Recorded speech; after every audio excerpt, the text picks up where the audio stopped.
everyone, this is Evangeline Vinisha from first year of CSE Department, BSB College of Engineering and Technical Campus, Coimbatore. It's a pleasure to be here today to discuss a topic that is rapidly shaping future technology and even our daily life, that is generative AI.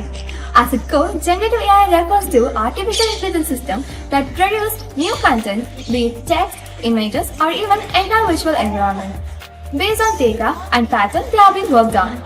Unlike traditional AI, which is often designed to recognize and clarify existing data, whereas generative AI has the ability to create something novel.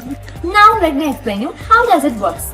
Generative AI works on deep learning models, especially generative adversarial and transformers like GPT. In simple terms, these models learn from vast amount of data and use knowledge to generate content that mimics the style and structures of already existing data.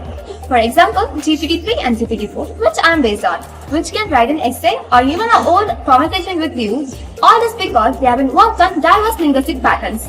Now, let us discuss about the potential application of generative AI. The potential application of generative AI is vast and transformative.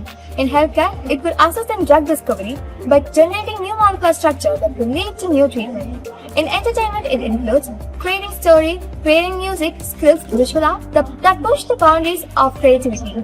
In business, generative AI enhancing the design, marketing, and customer service, and helping the companies to deliver personalized experience at scale.